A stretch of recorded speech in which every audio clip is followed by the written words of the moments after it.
Episódio 9, além do 1%, ciclo da má fase, como se libertar desse processo que muitas vezes o atleta entra e não consegue sair mais.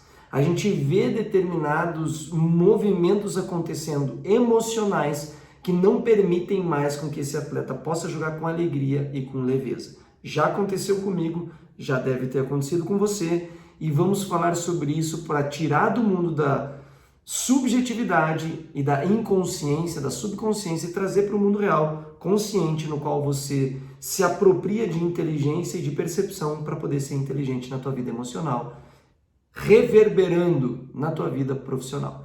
Bora para cima de mais um episódio.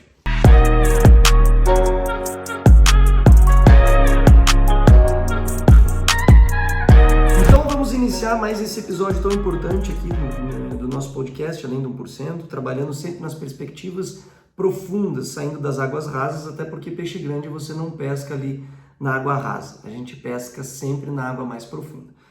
E para que a gente possa ter acesso àquilo que é mais raro e aquilo que também é mais importante, a gente precisa ingressar nesse mundo emocional onde a gente acessa melhores reflexões e aí o produto do nosso pensamento, o produto da nossa capacidade de raciocinar se torna também muito mais assertivo e muito mais importante. Hoje nós vamos falar sobre o ciclo da má fase. Já vivi isso ao longo da minha vida, já entrei em boas fases e entrei em más fases. Mas o que é uma má fase? O que é um momento ruim? Vamos lá, é um momento cerceado, cercado de emoções negativas, de pensamentos negativos, de comportamentos negativos e, sobretudo, de resultados negativos. É um lugar onde você se encontra fora dos padrões, onde você sabe que você pode agir, o que você pode fazer e o talento que você possui para explorar. É como se você estivesse num mundo à parte daquilo que você conhece ao teu próprio respeito. E aí se cria um amontoado de lixo. Eu sempre falo que a má fase é um dos processos onde a gente mais acumula lixo na nossa existência. E por que é tão difícil sair da má fase? Porque é um ciclo. E tudo aquilo que é um ciclo, um ciclone, se torna algo difícil de você sair sem com que exista uma consciência, sem com que exista uma percepção, uma inteligência, para que você possa desmontar o ciclo, porque todo ciclo ele tem um início, só que depois que ele iniciou e se ele se reforça, aí fica muito mais difícil, né? Ele vai ganhando força, é como se você está alimentando esse ciclo para que ele consiga permanecer funcionando. É um sistema de funcionamento, é um sistema operacional que está acontecendo e ele vai precisar ser desligado, desmontado, desmantelado. Para que isso possa acontecer, precisa existir uma estrutura. Por quê? Porque toda construção de uma fase inicia de maneira subconsciente.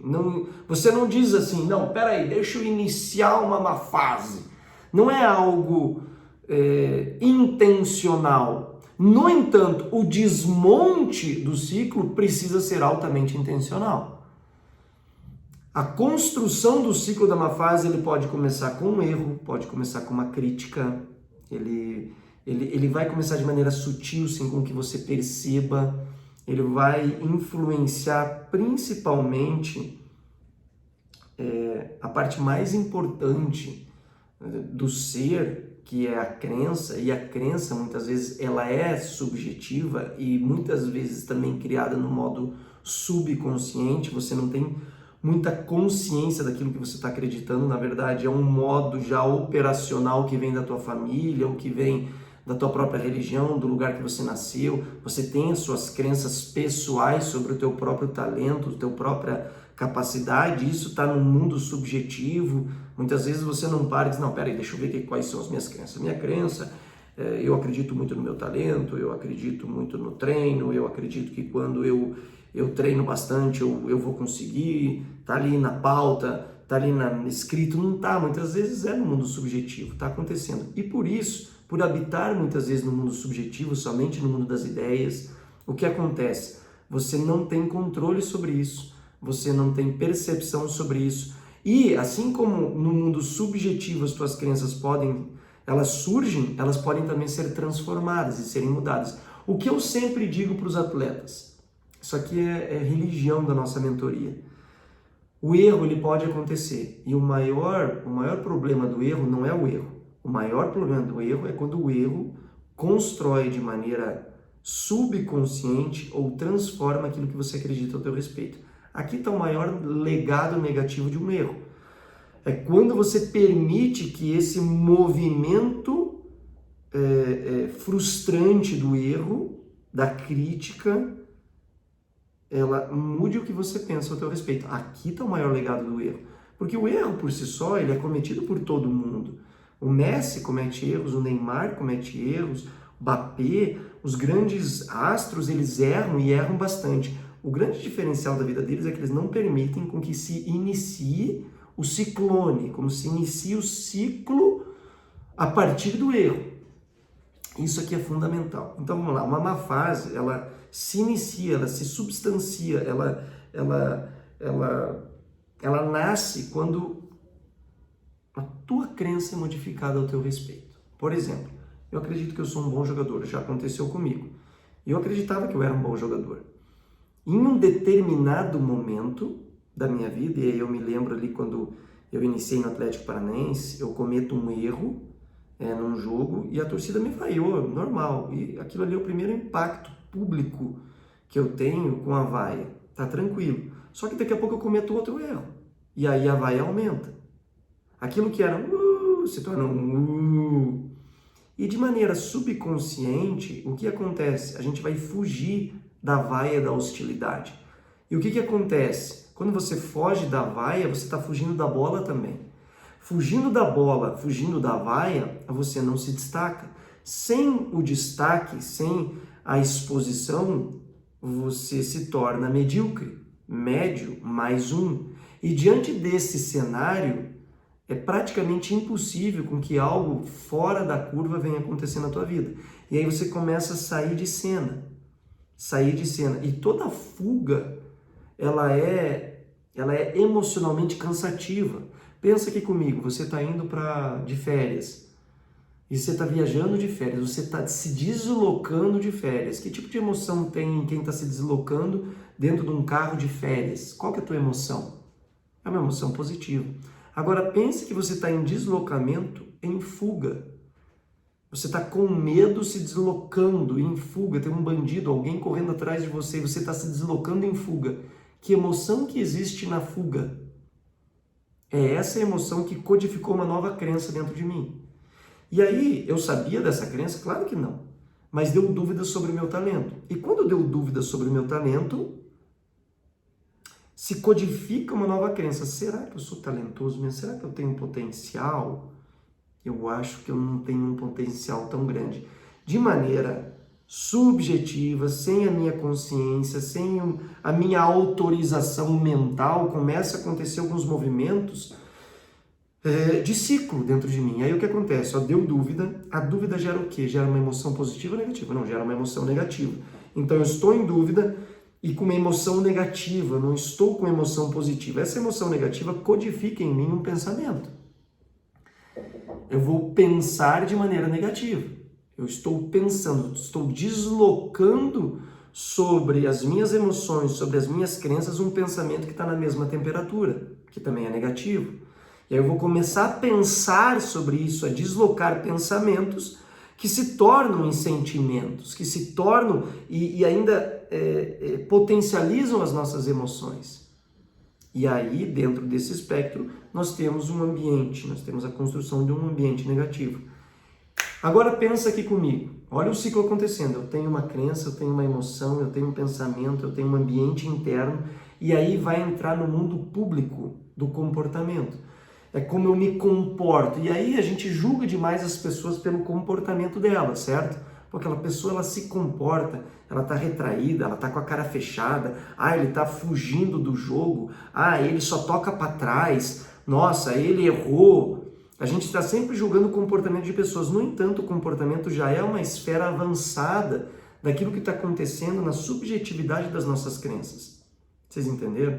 E aí o que acontece? Todo resultado, ele é fruto de um comportamento, mas todo comportamento, ele é fruto daquilo que está acontecendo de maneira oculta em nosso ser.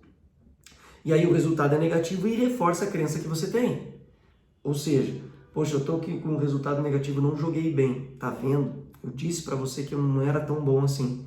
E aí você reforça a crença, e aí você começa de novo. Inicia a semana com uma emoção negativa, baseada nas experiências frustrantes que você teve no último resultado.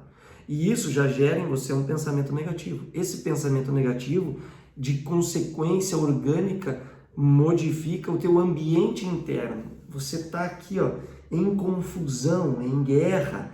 Existe uma voz dentro de você confrontando, não tá legal, você tá indo pro treino, mas você não tá feliz no treino, e aí o treinador já chama a tua atenção, o teu comportamento, você já se torna um pouco mais agressivo, já tá em defesa.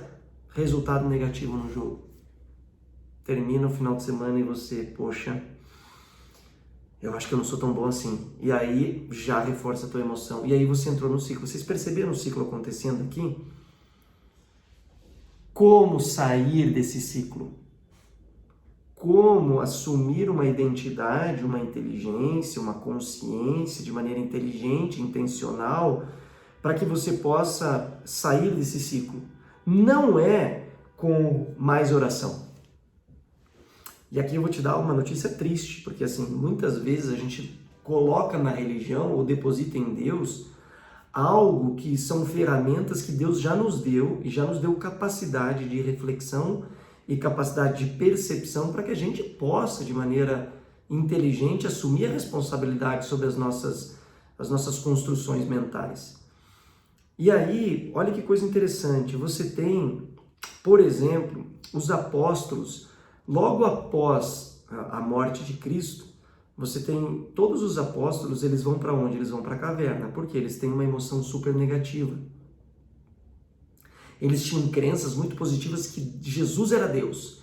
E aí quando Jesus chega para eles e fala assim, é o seguinte, no terceiro dia eu vou ressuscitar, mas a batata vai assar. Eu vou morrer na cruz, os caras vai ser desse jeito. E aí o apóstolo Pedro diz, não, Jesus, nós vamos pro enrosco com esses caras, deixa comigo aqui, moleque.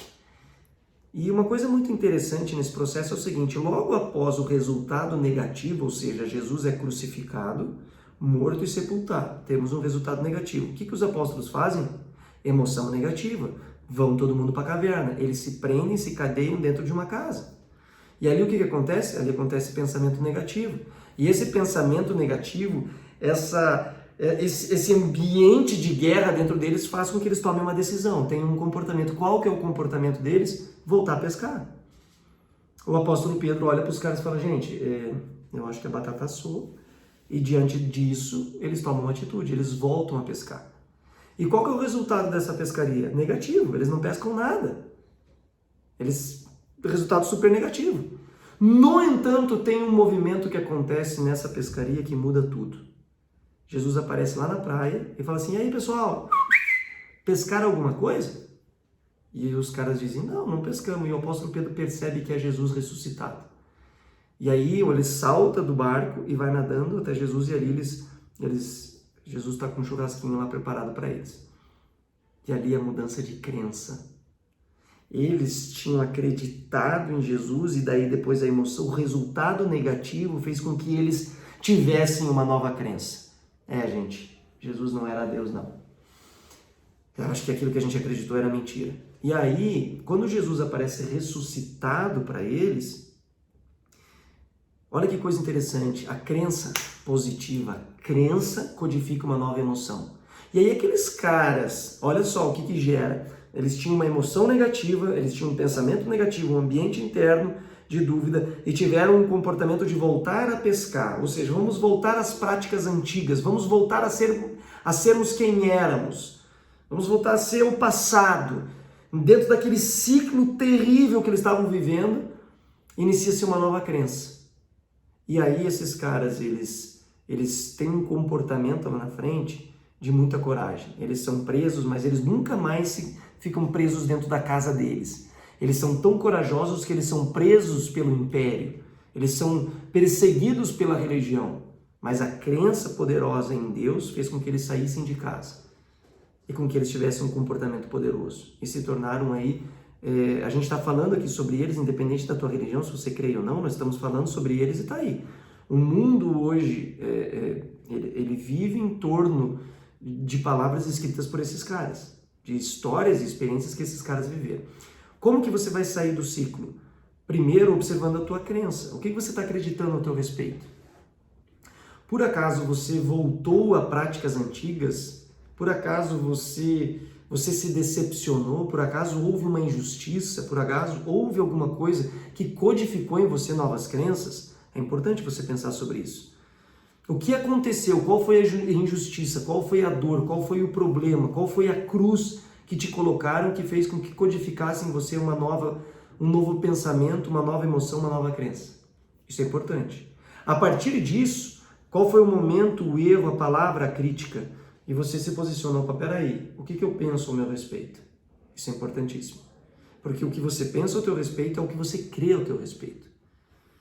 E a partir disso a gente começa a entender que você precisa, de novo, restaurar aquilo que você acredita no teu íntimo. E tendo uma crença positiva, inicia-se um processo simples, singelo e talvez sutil, mas que vai ter uma grande diferença lá no resultado final.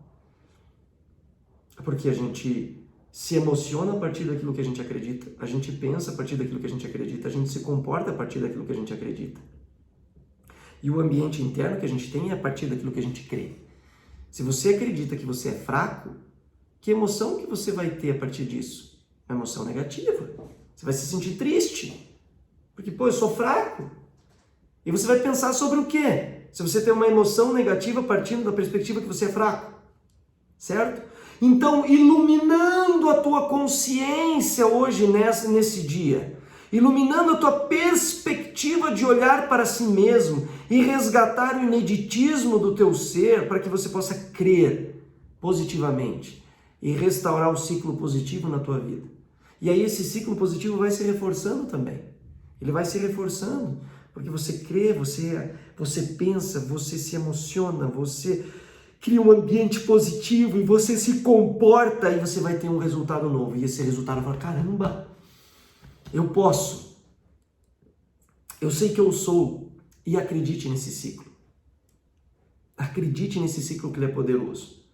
Se dê o tempo, acredite que o tempo, ele pode reforçar você. Pense aqui que se você for fazer uma semana de musculação, vai fazer muita diferença na tua vida? Eu creio que não vai. Um mês, muita diferença não, mas pense em um ano. Pense em um ano acreditando. Pense em um ano pensando. Pense em um ano se emocionando. Pensa aqui agora em um ano com um ambiente interno positivo de comportamentos positivos. Pense na capacidade que você tem de criar novos resultados para a tua vida. Então, o que a gente é muito imediatista, né? Você está aqui me assistindo e diz assim, não, então beleza, eu vou iniciar esse processo aqui então. Aí uma semana depois, já era. Uma semana depois você está já decepcionado porque você não teve os resultados. Calma, os músculos, eles precisam de constância, os músculos precisam de tempo, os músculos precisam de resiliência, de volume, de intensidade para que eles possam se desenvolver. Assim são as nossas crenças em relação aos nossos resultados. Não adianta você crer no teu potencial um mês. Você acha que o Messi crê no potencial dele esse mês? Não, ele está crendo desde o processo de crenças positivas na mente dos maiores realizadores do esporte. Está lá e é sagrado, ninguém mexe. Por mais que ele tenha um resultado negativo, por mais que alguém critique, ele pode se sentir triste, mas ele não deixa com que a sua crença seja modificada ao seu respeito. Isso é fundamental para que você possa nutrir na tua vida, na tua espiritualidade, sobretudo na tua mentalidade, pensamentos, emoções, ambiente e, lá dentro do campo, comportamentos e resultados positivos. Eu espero que você possa ter tido uma iluminação aqui, né? Um Fiat Lux da tua existência para que você possa sair da má fase e viver tempos positivos, viver o prolongamento da tua alegria, que é viver da tua paixão e do futebol. O nosso podcast número 9 está na tela. Deus abençoe. Se abençoa a tua vida, compartilha Comenta aqui se você ficou até o final. Comenta se você bebeu de toda essa fonte, tá bom? Um grande abraço, que Deus abençoe a tua vida. Vamos com tudo para cima, porque nós somos além do 1%.